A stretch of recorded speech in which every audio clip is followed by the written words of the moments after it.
Hey guys, Kevin here. So, I just want to give a quick review and look over a cheap €4 battery pack for the iPod. Basically, this iPod right here. So, I've been trying to get this thing fixed for a while, and I keep on forgetting to buy the battery for it. And that's pretty much the battery there, the original one. Looks like it fits the about there, yeah. So I bought this battery for €4, and this is going to be just a quick review, and I'm going to check back after a week of using this battery, and I'm going to see if it's actually worth your while picking one of these up. Now, I'm not too sure if this is any upgrade in voltage or amperage, but it's a 1300 milliamp hour battery.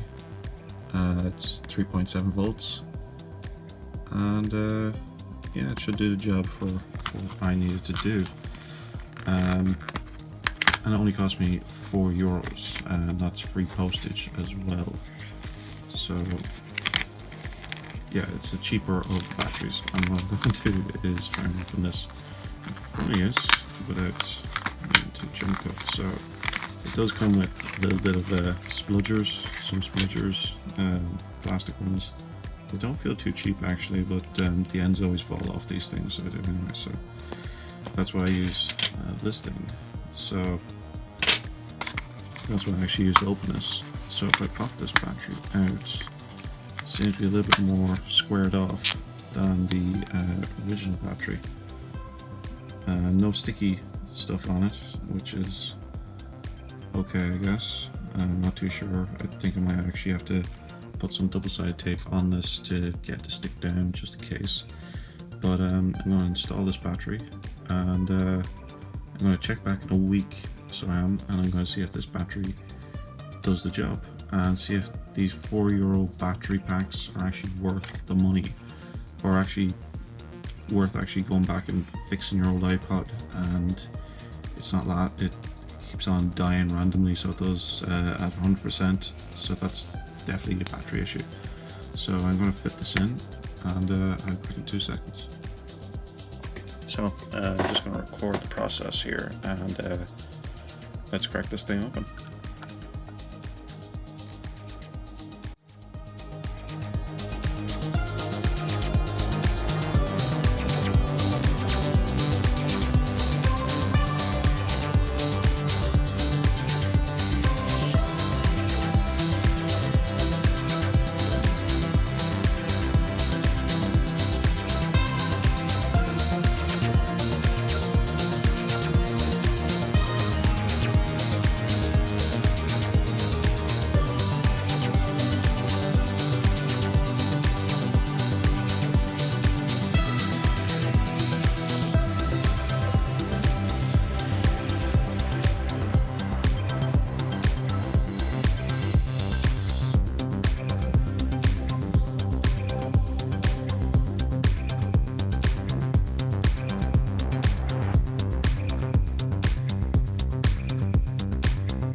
There we go.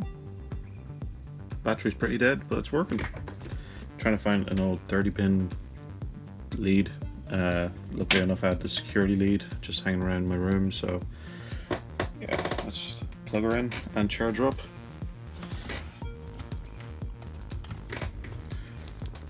even taking a charge. Yeah, seems to be taking a charge, so that's good news.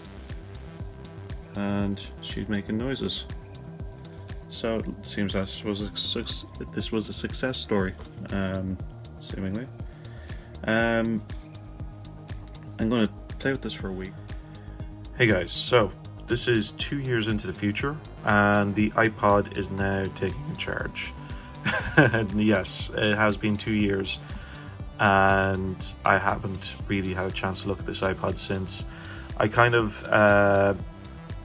This iPod kind of stopped charging after a while, and yeah, I blamed it mostly on the cheap battery. It wouldn't take a charge from anything lower than 10 watts as far as I can tell. So basically I have to charge this thing off the old iPad chargers, USB chargers, which is not a big deal, but I believe it's due to the battery. The battery is possibly a little bit bigger than what capacity than what I thought the original was, but since I started charging it from that 10 watt charger, it charges every single time.